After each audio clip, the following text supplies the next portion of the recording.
Graft podcast. To what do I owe the extreme pleasure of this surprising visit? Finally, I actually got around to starting this podcast. It's only been a year since I promised that I would. So before I get cracking, shout out to the Lockdown Challenge Facebook group, which is a lads-only group helping to boost men's mental health, and they're also raising money for the NHS. I think they're on about over $8,000 now, which is pretty impressive, really, for saying it's only been running for 2 weeks. It's Tony Doyle who set that one up, so massive shout out to Tony for that. And I'll stick a link in. Get on the group, get joined, and also make a donation. Even if it's only £1 or something like that, we know that a lot of people haven't really got money to throw about at the minute. So yeah, so I'm going to be chatting to UFC Heavyweight Tom Aspinall. He fights out of Cobon Gym in Liverpool. I'd highly recommend going on YouTube, watching all his fights. And again, we'll stick some social media links on and whatnot, and you can give him a follow. So let's get this podcast going. Hello, Tom. Are you there? Yes. Hey, mate, you're I'm right. here. Yeah, so crazy times, eh? What a time to be on planet Earth with what's going on at the moment. Seems like, well, it doesn't seem like it, does it? The whole world has actually stopped at the minute. I don't know. I've never seen anything like it. It seems like a bit of a. Seems like in a film at times, doesn't it? Loads of people I don't have know. said that. Yeah, it's mad. It's very odd. It's very odd. It's like everyone's just, and I find it hard to speak to people as well. Like I try to keep in touch with people over, like I'll ring them or something, but no one's really got anything to talk about apart from that's it. coronavirus theories, basically. So you just end up talking about the coronavirus. Really, there's nothing really going on in anyone's life apart from that. So difficult. So I mean, how are you keeping yourself busy with what's going on? I mean, apart from I know you've got like kids and that running around the house, but what else are you keeping up to? That's it. Well, I've got 3 kids. So my oldest kid's 3, and then I've got twins who are nearly 1.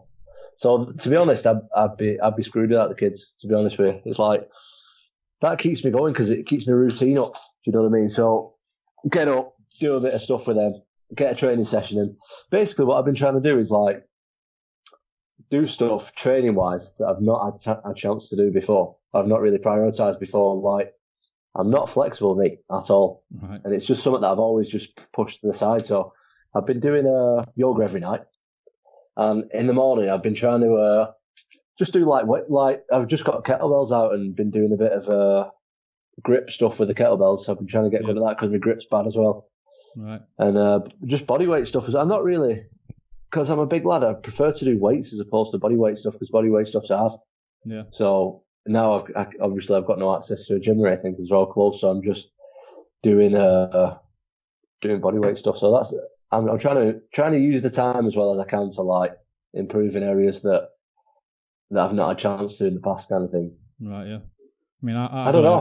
I find that thinking me, if I just sit around doing nothing, I just end up like suicidal. You know what I mean? I've got to set myself like little goals. Yeah, I know what you mean. Yeah, I mean, I've got a gym set up in conservatory at the minute, so I'm lucky with that. Doesn't really get used for anything else. What are you doing? What are you doing? I've just got a weight bench, and I've had quite a few weights for ages now. I don't use them that often now with training with your dad and stuff, but obviously now I've just started lifting weights again. I was tempted today to stick a circuit in garden. It was meant to be nice weather. I heard Boris was saying, oh, it's going to be really nice this weekend. Try and like refrain from going out and stuff. It's freezing. I know. I've just been out before. I was doing yoga in the garden just before I come on here, and I was freezing. Never mind, anyway. Obviously, I've done an introduction for you, so people who don't know who you are kind of going to have a bit of an introduction to you. But I suppose I'd first start by asking you, telling people how you got started into MMA and into martial arts. So my dad's always been into martial arts and stuff. And young boys, they naturally want to fight, don't they? I think. Yeah. I think naturally you kind of... See, I thought that was just... I don't know. I didn't really know until I had kids myself. And kids naturally, I've got 3 boys, so they naturally, even now, my twins are 11 months, and they're still they're wrestling with each other now. It's ridiculous. Yeah. And I think you just naturally, as a young boy, just have that in you, kind of thing. And I think it gets suppressed by people's parents and stuff. But but it was always encouraged by mine. So, well, by my dad anyway. So, I kind of seen him into martial arts and stuff, and then I just got involved in that way. It's just something that I've always done, kind of thing. It's something that having a fight, like competing, for me, it's not really like I don't know. I've been around a lot of shows and stuff, and I've seen a lot of different fighters in different, and for me, it's not a big deal. Yeah, no, I can if tell that makes sense. I don't know. I see a lot of people very nervous, and they have a lot of nervous energy. They look like they're going out to. For me, it's just not.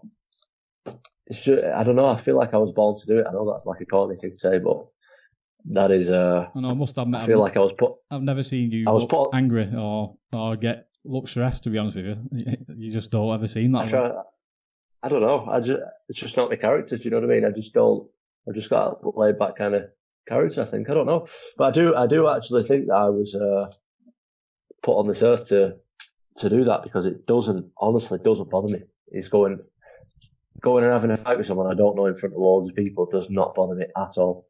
Oh. You can ask anyone who's ever been in a changing room with me or been backstage when I'm fighting. It does not bother me. Well, no, your dad told me about like BJJ comps where you were kind of like asleep under the tables and everyone else were like, bouncing about and trying to get the nerves out, and you were just kind of, not bothered, just nodding off as a kid. Yeah, I have had obviously I've had moments in that where I've been nervous, and I actually right at the start of my career I did get nervous and stuff, but now it's like I just love it.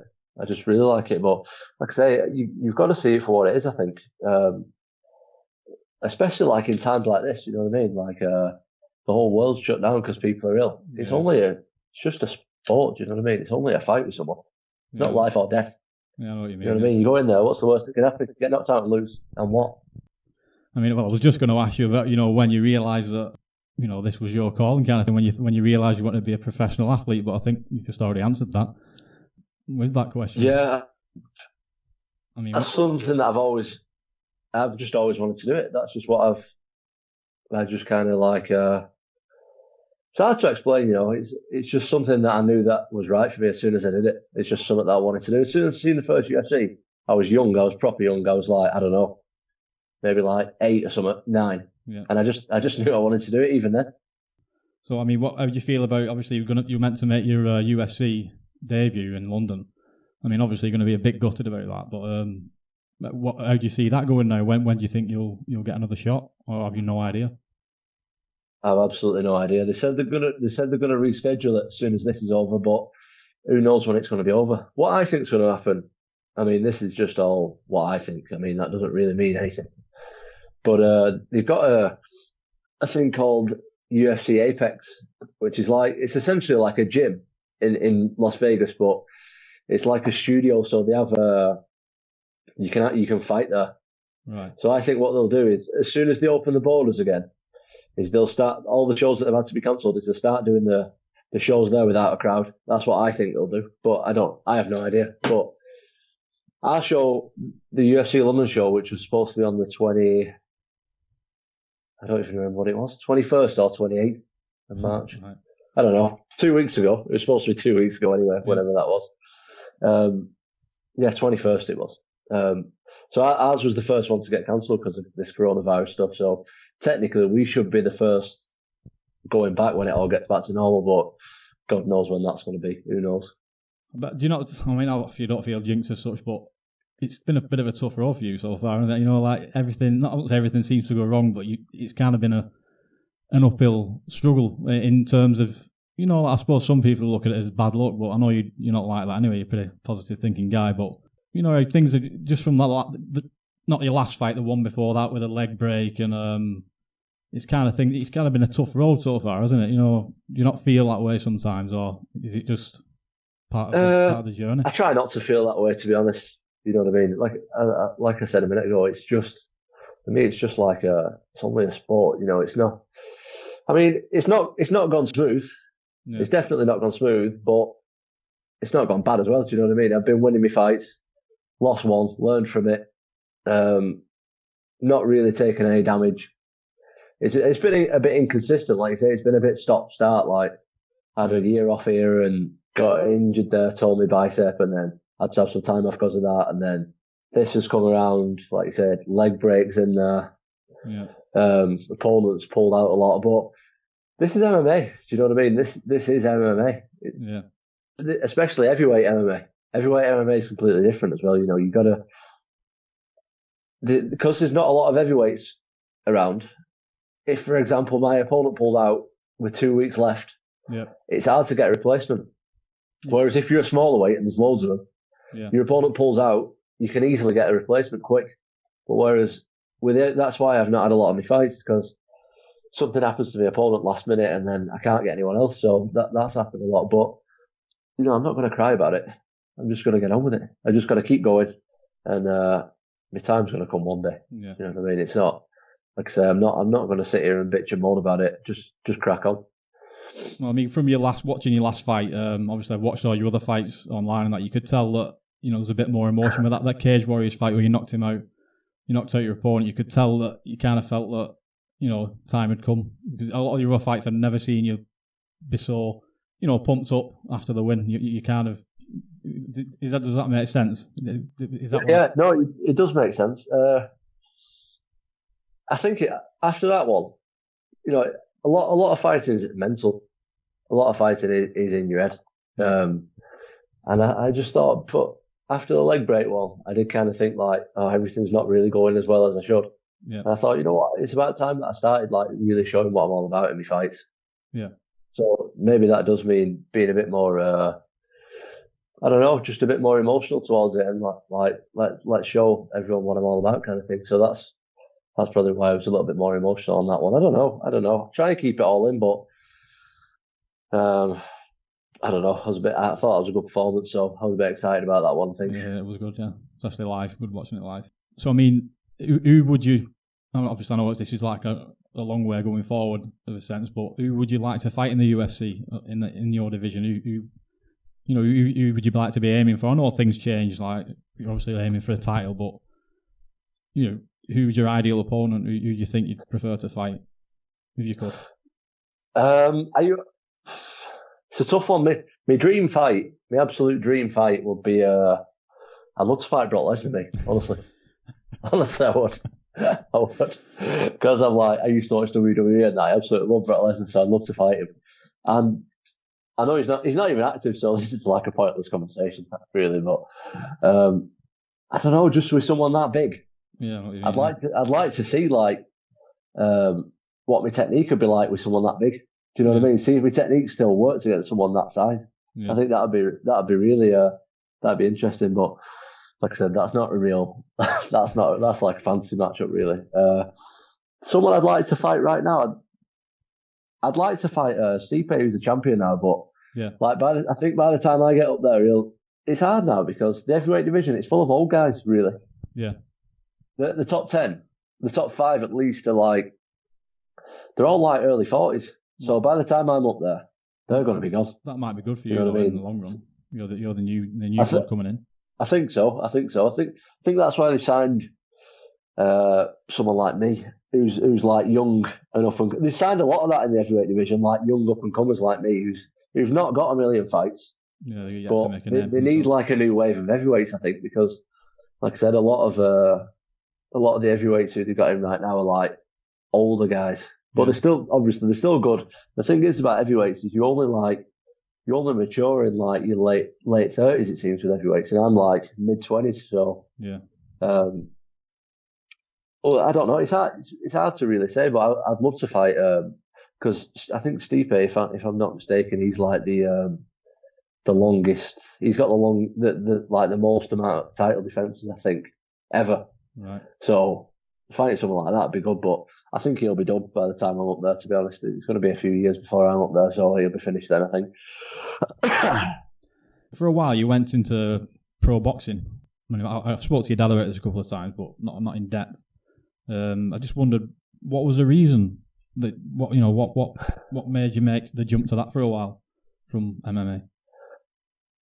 So at the time, I was struggling for sparring partners and that. And it's hard to get sparring partners everywhere, anyway, being an heavyweight. It's really hard. Yeah. So my dad knew Peter Fury, who's like Tyson Fury's trainer at the time. Yeah. So he was asking Peter, like, do you know any light heavyweights you can spar with? And my dad said, oh yeah, you do a few rounds with Tyson if you want. Peter said to me, Dad, yeah, do a few rounds with Tyson. So I said, all right, I'll have a bit of that, yeah, definitely. So I went down, did a bit of sparring with Tyson, sparred UFC Fury as well, same day. And then they said, oh, do you want to come down next week? So I said, yeah, definitely, yeah. So I went down the week after. And that day they said, oh, do you want to come down next week? So it went on like that for a bit.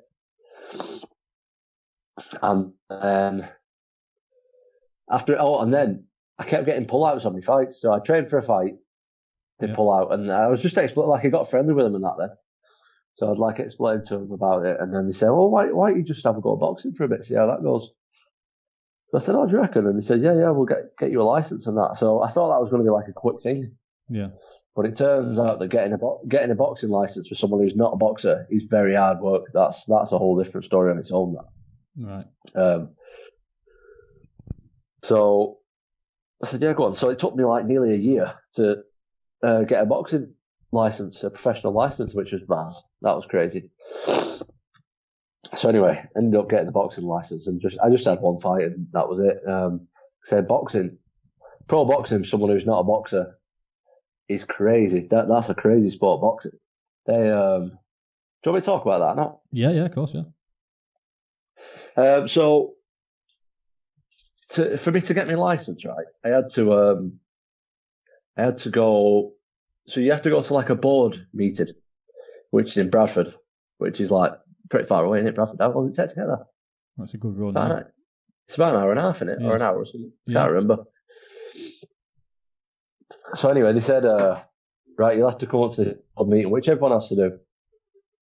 So I went to this board meeting and stuff, and they said, right, we're going to have a meet with all these officials who were all like, they were proper old. They were like 15 guys who were like in the 70s and 80s with suits on and everything. They started asking me loads of questions about MMA and stuff. I said, well, what is it? So I had to like explain what MMA was. Right. So well, is it like kickboxing? I was like, well, it's got kickboxing in it. It's got boxing in it. They said, right, well, what we'll have to do is we'll have to like send someone down to watch you spar, they said. Right. I said, all right, why is that then? And then they said, just to make sure you can defend yourself and stuff properly. I said, honestly, I can defend myself properly. Just YouTube me. Do you know what I mean? There's like loads of fights on there with, and fair enough, I'm not boxing, but we're punching each other. You can see I know what I'm doing and that. So anyway, they sent like 3 different guys down on 3 different dates to watch me spar, which was ridiculous. This was over like, they sent like one guy down a month to watch me spar. What is this before you can, you can compete at all, yeah? This was before I could get a license, this. Right. And I had to do like a brain scan. This is all good stuff anyway, like brain scan, eye test, full medical. It cost me like a lot of money. It cost me over $1,000, I think, to get it. And then they sent me on another board meeting. And they were basically trying to like not give me a license because they didn't like MMA, I think. There's a bit of a clash, isn't there? I mean, I know some people say there isn't, but you know, honestly, boxers don't like MMA fighters. Honestly, I've been around enough to know. So much. Like, I've been around a lot of pro boxers. They don't like MMA fighters. Honestly, I think there's a bit of jealousy there, to be honest, between boxers and MMA fighters. Yeah. To be honest with you. What do you think? Do you think it's because? Do you not think it's because the sport of MMA is growing pretty rapidly as well, and it's a bit of a? That's what I think. That's what I think. Yeah, that's what I think. So basically, they're trying to like not give me a license, right. But I ended up getting one. But it was like took me like the best part of a year to get a license, and then I had a fight. Sorry, I had a fight booked, trained for that. The show got cancelled on the day. And then I trained for another fight, and I had that. And the way that works is bizarre. Really bizarre. So basically, I had to so the money that I earned from ticket sales, I had to pay my opponent out of my ticket money. Really bizarre. So like my opponent was just there to lose. Basically, not like he was trying to win, but he was like, it was expected for him to lose. Do you know what I mean? Yeah. He's like they have them in MMA. They have them in boxing. They don't have them in MMA really. They call them journeymen. Yeah. And they just like fight once a month or something, once a couple of times a month, and they just turn up for money. Like they try and win, but like they don't really train properly or anything. They just like turn up for the money and just try and sneak a win in, but most of the time they lose. So I fought someone like that, and I had to pay him out my own ticket money, which was bizarre. Well, that was the end of that, was it? You know what? I would have liked to have done it a little bit more, but you think you'd have to invest a lot of money to get anywhere? Exactly, yeah. And it seemed like no one really. I sell a lot of tickets, me as well. I do sell a lot of tickets. Yeah. But it was like no one really wanted me on the show. Funny enough, and it was at the time as well.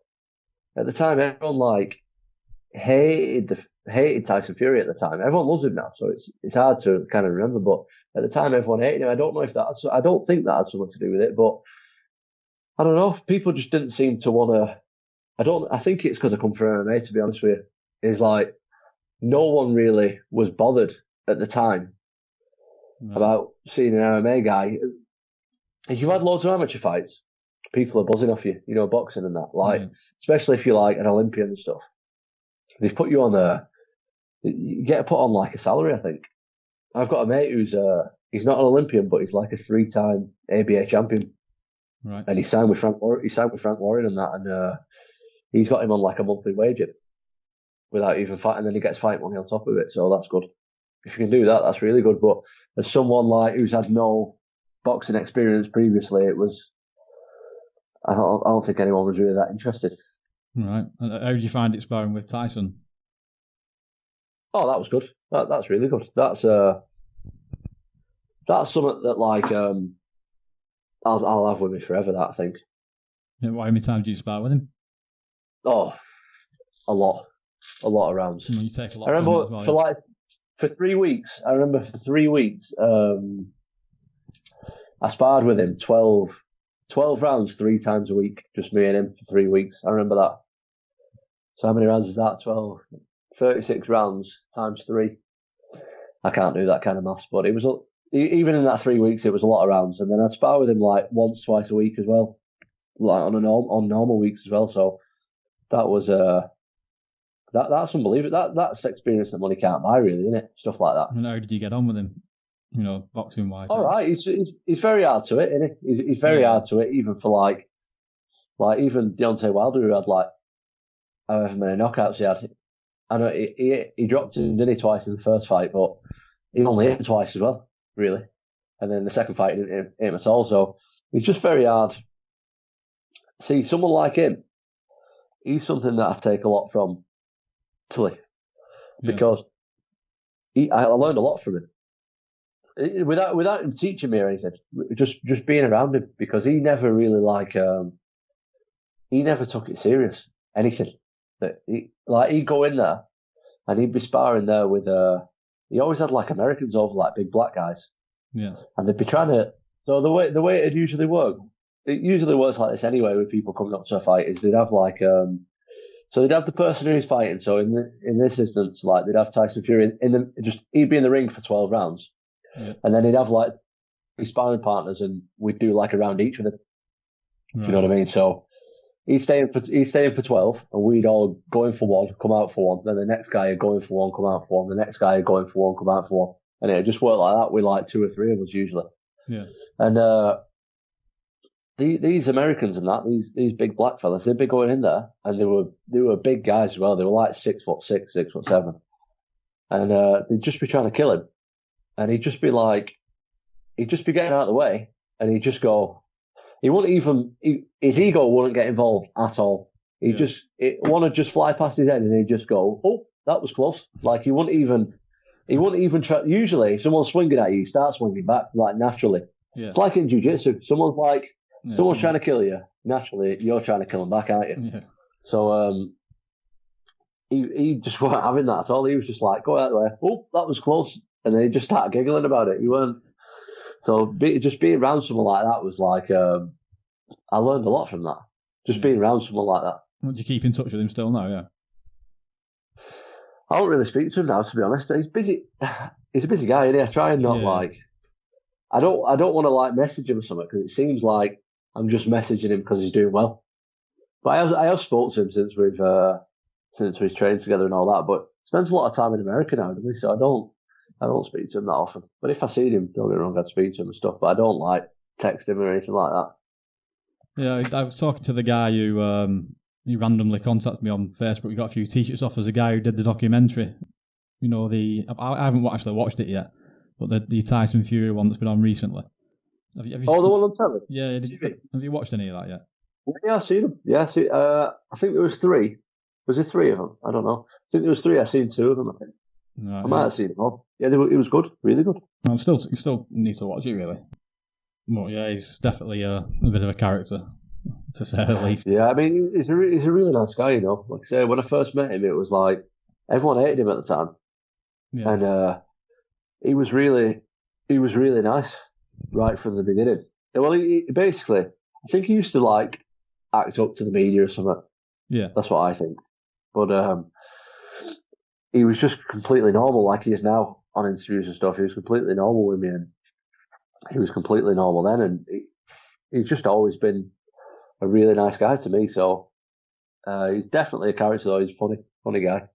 Yeah, I think your dad's kept in touch with Peter, hasn't he? A few times. I still see Peter and stuff because I still spy Huey. Right. Huey's dad's Peter, so I still I sparred with him recently, actually, a few weeks ago. I still go up there every now and again and get a sparring with Huey, and if they ever have any other heavyweights down, just give me a shout because I'll just spar anyone, any heavyweights in any discipline. Yeah. Are you still there? Yeah. Good. I want to spar him. You know what I mean? I want to get any work that I can. I'll get it with anyone. You cut off a minute there for some reason. I don't know why. How often do you spar? You say with Huey still? Just whenever they ask me, basically. Probably like whenever he's got a fight coming up, they usually give me a shout and just say, "Look, do you want to come down and do a few rounds with Huey?" And I'll just say, yeah. Sometimes they'll ask me to go like a few days a week for a couple of weeks or something like that, or sometimes they'll just ask me to go once a week for a few weeks, or just anytime I can. Anytime I can get a good spar in me, I'll just spar. Something else I forgot to ask you about. I think I briefly spoke to you about it before in training, but about trash talking. I know that in MMA it's a massive thing. I remember mentioning it to you before. You're not really that kind of guy, if you know what I mean. I know people, you've got like other fighters who are traditional martial artists and they don't really get involved in that, but you know, is that something you think you could ever get involved in, or is it just not your thing? It depends if the person's playing ball with it, I think. Yeah. If the person wants to like trash talk me and have a laugh, I'd do it for a laugh. Do you know what I mean? I would never do it being serious. I don't know. I won't go out of my way to do it. I think what you've got to do, right, is you got to be yourself, don't you? In anything, really. Yeah. Definitely, yeah. You've got to be yourself. So, I think a lot of people try and trash talk, but it comes across fake, doesn't it? And that's not good when you're doing stuff like that. You know, when you're like pretending your way through, people can see straight through it, so it doesn't really sell. Yeah, I think you've got to be if like someone's that naturally, if someone's going to start trash talking me and it's funny, and I feel like replying, then I will. But if it's corny, I just won't really bother with it. I'm not into like forcing anything really. I know what you mean. Yeah, some people are just like that naturally, aren't they? You know, gobshites. You know what I mean? It's like if they're good at that, then you're not going to beat them really in the long run. Yeah, I think you're right. I agree with you. I completely agree with you there. It's people do force it, but if you can do it naturally, I'd say definitely do it. It depends what the person you trash talk is like, innit? I think like if they're not going to have any banter with you, then it's just pointless. I think just stupid. But if it's funny, then I'd go for it. Are you into the trash talk and that? Well, it's entertaining, but I know what you mean. Some people just come across that it's kind of forced, but obviously you get a small amount of people who are good at it. Obviously, Conor McGregor's a natural at that, but quite a few other people you can tell that, like you say, it's forced. But I suppose it is fun to watch other people do it to each other. But I've got a teammate who he like trash talks every single opponent he's got on Instagram and that. Yeah. And I asked him, because he's a pretty like quiet guy. And I said, like, why do you keep trash talking him? And he said that he struggles for motivation and he likes it when they start trash talking back. That's what he said. Right. So I thought, I never really thought that before. I think that's quite a good reason to do it. Yeah. He likes it when like there's something at stake like that, I think. So I never really considered that. So I'll take that one into account for struggling for motivation. But I'm all right with that. So can't comment on that. Well, I suppose I don't even really got any more questions for you at the minute. Obviously, ideally, probably when this is all over, we'll actually have a proper sit down and do it face to face. Yeah, that'd be a bit better, wouldn't it? It's hard work over here because like the timing, it's a little bit off, isn't it? You know, like with Skype. Yeah, I always find it me. Yeah, well, it's the first one I've done. You know, to be like honest with you, so. Who else are you gonna have on? Are you gonna have anyone else on? Well, I'm going to try and find a few people. I think this is a good time to kind of get in touch with people because they're kind of definitely stuck at a loose end, if you know what I mean. So hopefully I can get a few. And if you know anybody, who are you thinking? I don't know. Anybody really? Anyone who's got anything interesting to say? I'd even have a conspiracy theorist on. I think this is. Oh, that'd be epic. This is the time, isn't it, you know. It's kind of a conspiracy theorist's wet dream, isn't it? What's going on at the minute? There's that much flying about. Do you know Craig Lewis? Do you know Craig Lewis? Yeah, I do. Yeah. You need to get Craig on. I think I've spoken to him about flat Earth before. He's really into that, isn't he? So. Oh, big time. He'd go full 5G straight away. But he was saying, he's a proper flat earther, and he thinks like space doesn't exist. Yeah, well, he's this Eddie Bravo thing, then, isn't it? As well, he's big into that. He said to me, he waited outside. I can't remember what shop it was. It was some shop. I think it was like Woolworths or something. He waited outside Woolworths because someone went in with a NASA t-shirt on, and he said he was waiting for him for like 20 minutes so he could like pepper him with some facts when he come out. He said. His missus dragged him off, but he was waiting for ages for this guy who had a NASA t-shirt on. I won't have to do any talking with him at all. I think when you get him going, he's off on one, isn't he? Yeah, you don't have to say much there. I don't think you need to try and get my dad on. Have we spoken to my dad about getting on? No, I'll get in touch with him. I'm sure he would get some questions down. He like you say, after training, I sometimes spend over an hour and a half talking to your dad. Oh, definitely. So, I think I'm not sure you can work Skype though. I was thinking that. I thought I'm going to give him an instruction, or you'll have to ring him up and. I can't use it really. This is like like I say, I've got to get my mates on it, and it's pretty easy though because like someone just rings and I just like accept it and that's it. But I couldn't like ring someone on it, right? I don't know what I'm doing like as far as that. But I think my dad would definitely be one to get on because he's funny. You'd have to ask him some like non-jiu-jitsu related questions, I reckon. Oh yeah, he's got a lot of stories. So I think that's when he'd start showing what he's all about. I reckon when you start asking him something. I don't know. You can seriously talk about jiu-jitsu as well, so you get some good stuff off that as well. I think. Start asking about your dogs. Yeah, I've heard a lot of these stuff before, but I think it's like you said, a lot of people out there would be. There's normally a funny twist to some of the stories in the. Who else are you thinking about? What about them? Is it like a band or something that I see you posted about on Instagram and that? Is it like a which band? I don't know. Don't you like sponsor some band or something? I don't know. I've done some work with the Old Firm Casuals, the American guys, the punk band. We've done some work with them. Should you not get them on? I could probably get them. Yeah, possibly. Yeah. Like I say, over Skype, it's easy enough, isn't it? Anywhere in the world. And obviously, definitely. We've done some work recently. Well, that's kind of fell through because of this with the Happy Monday. So we was like I'd sponsor the main event that was going on at Bowlers, and Rowetta and Bez were there. So that's kind of a bit gutting at the time because we was meant to be there. Oh yeah, definitely. But it'll probably go on afterwards at some point. So I thought, imagine getting Bez on. Try and get Bez on. I know, yeah. I think that'd be a scream. No, that I don't know if that'd go down too well though, Bez. I don't think he's struggling, isn't he? I seen him on that thingy recently. He was on that Celebrity Goggle Box, wasn't he? Did you see him on that? Yeah. I think it might be hard work. He was struggling. It might be hard work. He looked like he was like struggling on that. I don't know. I think he's took too many drugs, hasn't he?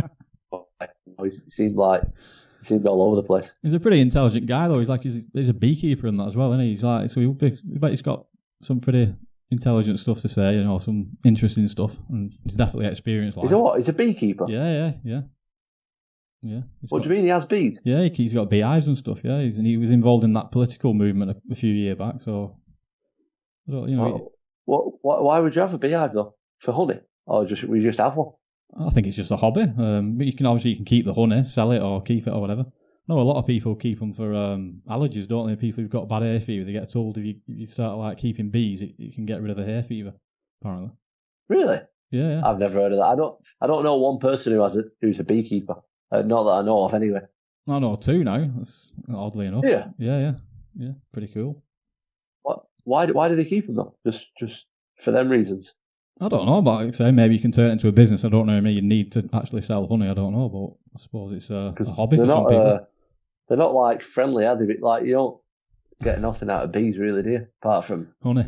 That's a very and just fly them about. They're not don't know. Have you watched that thingy recently? That Tiger King? Oh yeah, I was watching it again last night. I'm on about episode 5 of that. They're crazy. Funny that. Yeah. Funny. What do you reckon of people keeping exotic animals and that? That's mad, isn't it? Yeah, I mean, I don't really know a lot about it, but from watching that, they shouldn't really be breeding them but it's going to happen. I mean, America's mental anyway, isn't it? You know what I mean? The laws are you can do whatever you want. We went to one in Wales not long back, and they had lions and stuff there, and that were weird. When I look back on it, it's a bit like that place. You could tell that it wasn't like an organised zoo, like this tiny little, just in fields. They had big lions in cages, and yeah, they even had these massive wolves and stuff though. I've never even seen them before.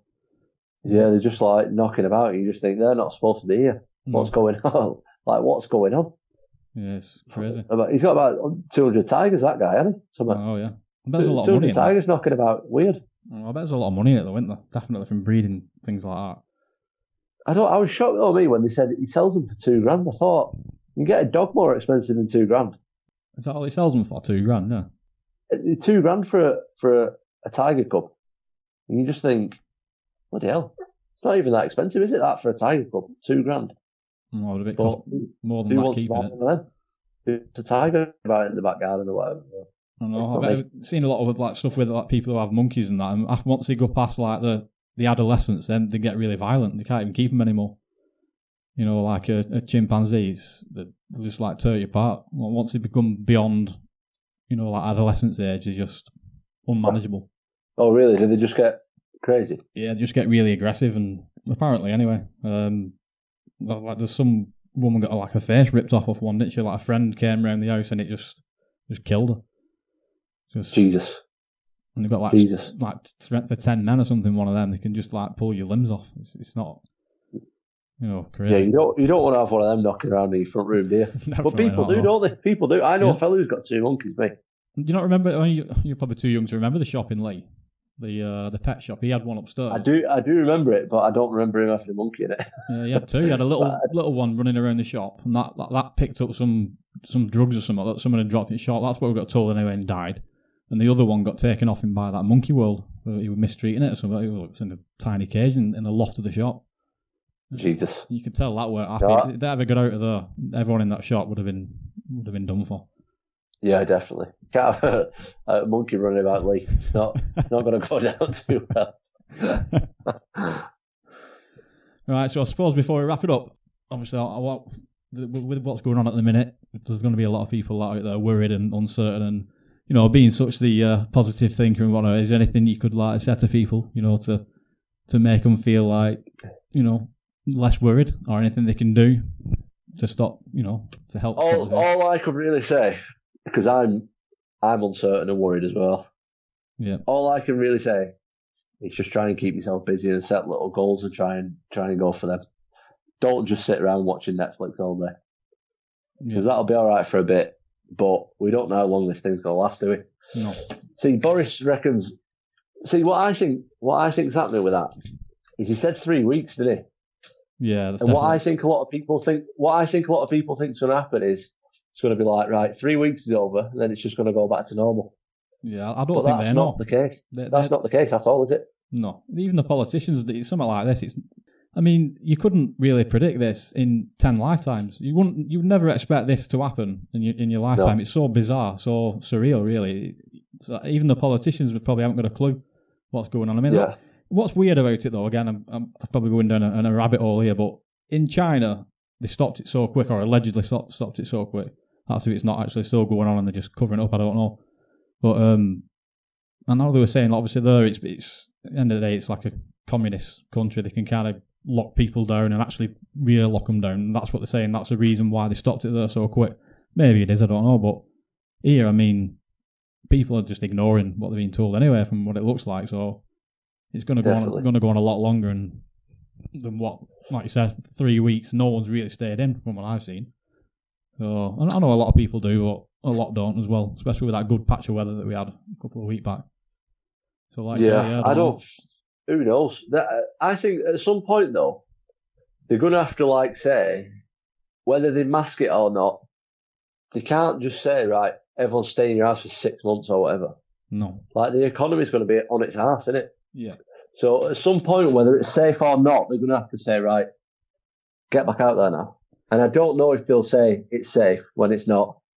Yeah, I mean, I think... Oh, I don't know. I think they'd have done that anyway. I think the only reason why it's gone the way it has is because we don't have the resources in the NHS, so they don't want to then obviously say, oh yeah, go out, the older people, the people who are vulnerable at risk, them stay in, because even if other people get ill from it and they end up needing ventilators, then obviously it's gonna come to a stage like in Italy where they're just gonna say, there's no beds for you, or there's no ventilator for you, and I think that's the worry for the government more than anything, not the actual virus itself. That's all getting a bit weird in Italy, isn't it? I don't know, go on. Because they've been locked down for ages. They've just been locked down for ages, haven't they now? How long have they been locked down for? They've been locked down way longer than us, haven't they? Yeah, they're about 2 or 3 weeks in front of us. Yeah. And the death rate is still going up. Yeah, they got the oldest population in Europe, haven't they? I mean, that's probably part of the reasons. That's what they said anyway. True. There's a lot of old people. And true, and if there are complications, it's not like they won't just die instantly. It'll take a while, won't it? So, yeah. I don't know. There's a lot of theories out there. I try and not get too involved with them. Well, I mean, I stopped watching. Go on. Even if you do know the theory, there's nothing that you can even do about it, really, apart from just let it annoy you. That's it, yeah. So you think you're on, it's good. All this 5G stuff and that, you think you're onto it, but you're not going to single-handedly stop 5G globally, are you? No. So what's the point in looking to it too much? I know, again, but there is I've seen quite a few videos on the 5G, and regardless of this virus, whether it's, I know a lot of people, these conspiracy guys are saying that it's all related to that, whether it is or not. Some of the video I've seen is scary anyway. If people walking around with radiation meters and they're pinging out, if that's genuine, then why are they putting them up anyway? I don't know. I see what you mean. There's a lot of stuff you can go down, especially with loads of time on your hands. I know. You can go down all kinds of rabbit holes, can't you? But I try and limit myself. But people keep sending me stuff, and I feel like watching it. Because everyone's at home. People keep sending me I know people send me interesting stuff, and I'm like, oh. Someone sent me one the other day about that this coronavirus is all caused by 5G, and that coronavirus already exists in everyone's bodies, and that the radiation kind of brings it out of you, kind of thing, and it's not. Yeah, I've heard that.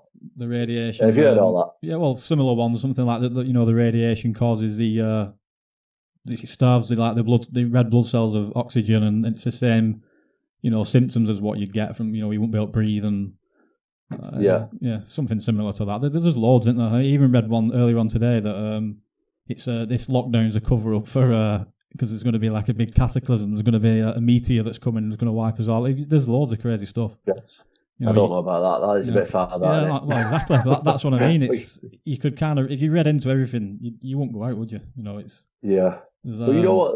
Something that has come of all this is you can't believe everything you read, can you? The media and that.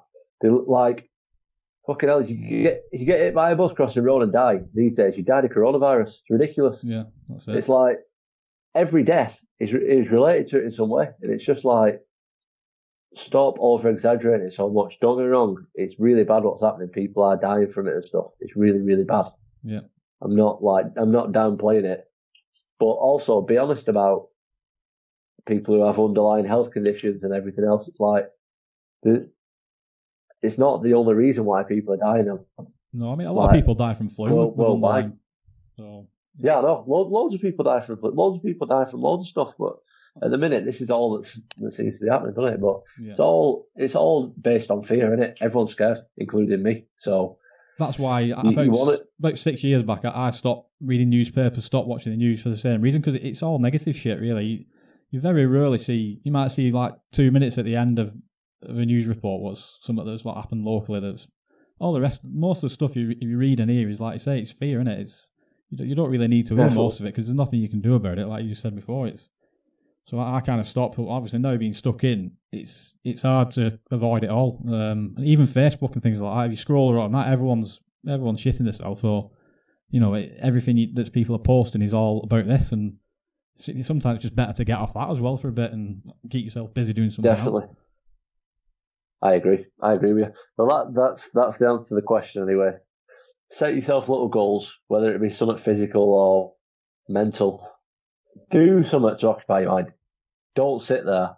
So don't get me wrong, sitting there watching Netflix, watching BBC iPlayer documentaries, whatever you do, whatever you do, scrolling through Instagram, it's all good, isn't it? But that has to be downtime from something productive, I think. Yeah. That's what I think anyway. If that's your only thing that you're doing all day, you're going to feel down. So you got to do something physical. That's what I always find helps.